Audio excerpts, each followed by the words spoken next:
Duel is a film that I was excited to check out. Jesse Pinkman training Nebula to fight another Nebula in a Hunger Games setting seemed like an interesting concept on paper. What we got though instead was a deadpan comedy that Riley Stern is known for. Filled with introspection and how the ones we care about really view us, Duel explores our inner humanity and makes us question what we really value the most. In the film, Karen Gillan plays a sad, depressed alcoholic who's in a lackluster relationship with her boyfriend and generally just disconnected from her pestering mother. Things get worse though when we learn that she is terminally ill and has a 0% chance of living. For the sake of her loved ones though, she has herself cloned so that there will be somebody there when she passes. There's a bit of a wrinkle though when we find out that her oddly obscure disease, right? Like what was it? Cancer? Has gone to remission and now she's stuck living out the rest of her life, resulting in her invoking the help of Jesse Pinkman, I mean Trent, played by Aaron Paul. Trust me, that setup is not lost on me. Turns out though, if the clone lives long enough, they actually have rights and can now challenge the original to a duel until the death, while still making the original pay for the payments to make the clone, and also pay alimony of some kind to the clone, until the cloning duel is done. Yeah.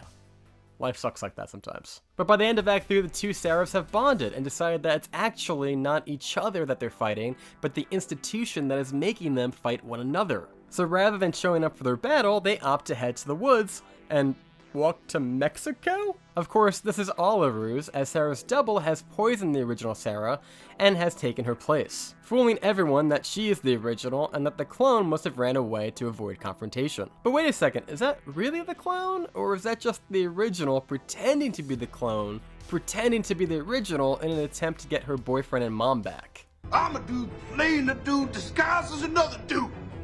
I mean, that would make the most sense, right?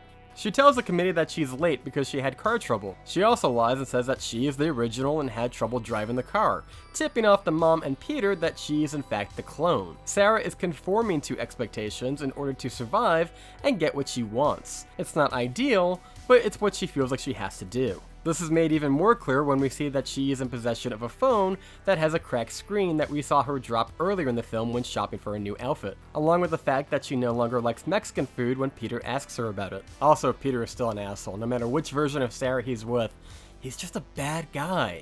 He starts pointing out that she has to start getting into better shape, that she has to use sunblock to not get any more wrinkles, and I hate him. He's like the Sarah Marshall of this movie. Yes, he does make some counterpoints about why she's a little bit flawed herself, but it doesn't make up for how irrehensible he actually is. The film then ends with Sara parking in the middle of a traffic circle as cars drive around her honking their horn at her, clearly being a metaphor for people not liking you when you do things that are not expected of you. Hey, Burns? Yeah, John. Hey. Hey, man. So I backed it up, and it turns out that, it actually was the original who ends up getting killed by the clone. Yeah. What?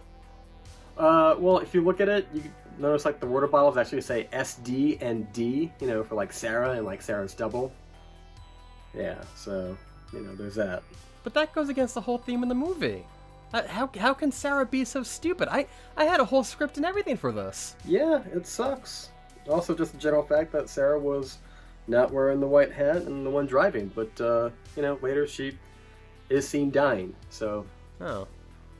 I can't believe I didn't notice that. Yeah, you were looking at your phone during the whole driving scene, playing Picture Cross or whatever, and, I think you thought the movie was dragging at that point. Oh. Yeah. I've actually been meaning to talk to you about that. Huh. Yeah, I mean, why pay attention to a film? You're only a fucking film critic. Hey, do you want to do this? No, God, no. No. You're not my clone, right? No. See, I'm just the voice in the back of your head that sometimes kind of creeps out a little bit every now and then. Yeah. Speaking of which, I do have a new list of insecurities I would like to talk to you about. If you got a moment, I have them right here, you know? Gee, you know, I'm kind of busy right now. Oh, you want to do Tuesday? I was actually thinking maybe like next winter, like when it's a little bit colder out and we get less sunlight. You know, maybe around like the holidays, you know? Oh. Alright then. Well, you know where to find me. I do. Hey, I'm only saying that, you know, if Karen Gillan is insecure about her love handles, I can only imagine how you're feeling. But you get the fuck out of here! Okay. Fuck. Jeez.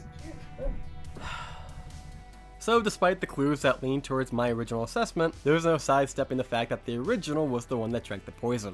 As stated at the Duel support group, regardless who walked away from the duel, the other would be left feeling kind of sad and rejected. Even knowing that the clone is the one that survived, she's still not happy. In fact, she's still just as unhappy and unfulfilled as the original Sara. In different ways, sure. But in the end, the people in her life don't seem to care for her, no matter which version that she turns out to be. Which I guess the message is, do whatever it is that makes you happy, because regardless, there's always going to be people that kind of suck. Alright, I can go with that, I guess. Looking back on the film, the happiest moments of any version of Sara was seen when she was training with Trent. I mean, Trent even says at the end of her training that she now is the strongest she will ever be, both physically and mentally, which is a vast improvement from when we saw her in the beginning. Trent asks her to train when they aren't together to save time, but she feels like she wouldn't be properly motivated to do so. He says the trick is to find happiness and joy in doing the activities that you love, whether it be bicycling, hiking, dancing, or even swimming. In fact, Trent's arc is actually reached when he steps out of his own comfort zone and learns how to do hip-hop dancing when he first didn't have the confidence to do so. So in the end, the important thing is to take care of yourself, do what makes you happy, and set goals for yourself that you know will be gratifying when you cross that finish line. Also to tell people like Peter to jog off, because their opinion doesn't really matter. Until next time, guys, thank you so much for watching. I have been John here on Burns Reviews. Be sure to give the video a thumbs up if you could. It really does help the channel a lot. And also, I am going to be seeing The Unbearable Weight of Massive Talent with Nicolas Cage later tonight. Be sure to stick around for that review, and I will see you next time. Hey guys, thanks for watching. Be sure to hit the subscribe button and give the video a thumbs up. And got some more videos over here, and yeah. See you for Christmas.